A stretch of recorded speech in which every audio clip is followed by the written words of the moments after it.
The world is watching as President Trump prepares to deliver a highly anticipated speech at the United Nations General Assembly in New York City. This event is more than just a routine diplomatic address. It's a pivotal moment where global leaders gather to discuss pressing issues that affect us all. But here's where it gets controversial. Trump's speech is expected to cover a wide range of topics, from ongoing conflicts to U.S. achievements. And it's likely to spark debate. At 9:50 a.m. on Tuesday, President Trump will step onto the stage to speak before dozens of other world leaders, including allies and adversaries alike. Among those present are the presidents and prime ministers of countries like Iran, the United Kingdom, Canada, and France. While many will deliver their own messages, Trump has indicated he plans to address both the positive developments and the challenges facing the world today. This includes Russia's invasion of Ukraine, a conflict he has been eager to resolve, and the devastating Israel-Hamas war in Gaza, which he has labeled a disaster. White House spokesperson Karoline Leavitt mentioned that the president will also highlight his administration's accomplishments, especially in brokering ceasefire agreements and peace deals.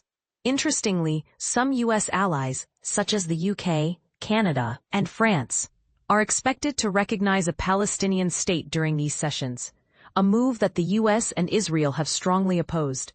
Whether Trump will directly address this contentious issue remains uncertain. While in New York, Trump is also expected to hold meetings with leaders from Ukraine, Argentina, and the European Union, among others. These discussions could be crucial in shaping future diplomatic strategies.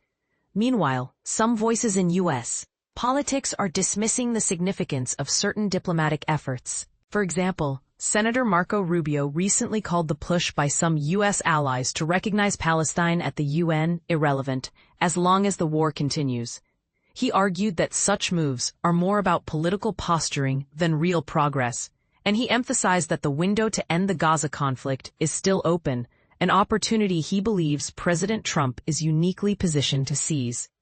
Rubio also mentioned a high-stakes meeting with Muslim-majority countries, including Gulf nations, where the goal is to find a way to end the Gaza war, secure the release of all hostages, and establish safe humanitarian corridors without empowering terrorist groups like Hamas. Adding to the complexity, the Trump administration has taken a different approach from the UN's recent actions.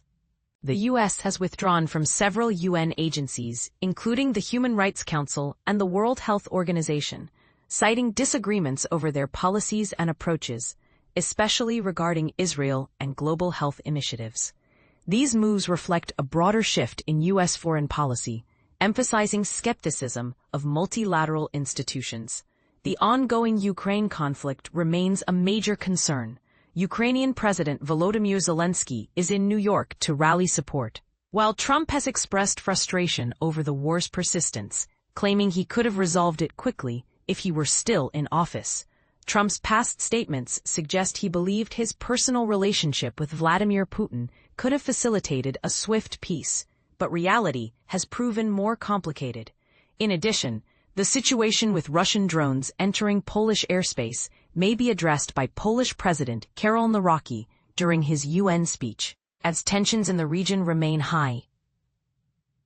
Meanwhile, the White House is monitoring Russia's willingness to adhere to nuclear arms reduction agreements, with discussions about extending the New START treaty, which limits strategic nuclear weapons.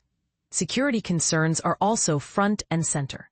The Secret Service recently dismantled a massive telecommunications network in the New York area that could have posed a serious threat during the UN meetings. This network, consisting of hundreds of SIM servers and over 100,000 SIM cards, was capable of sending millions of messages per minute and potentially disrupting emergency communications, highlighting the heightened security risks during such international gatherings. Looking ahead, Trump's speech at the UN will likely touch on America's renewed strength and global influence, as well as critique the decline of international institutions. He aims to position himself as a key player in resolving conflicts like Ukraine and Gaza, even as his administration's withdrawal from certain UN bodies signals a more skeptical stance toward multilateralism. And this is the part most people miss. Whether Trump's approach will truly influence the course of these conflicts, or if it will deepen divides, remains to be seen. What do you think? Will his presence at the UN shift the global conversation? Or is it just another chapter in a long-standing diplomatic tug-of-war? Share your thoughts below.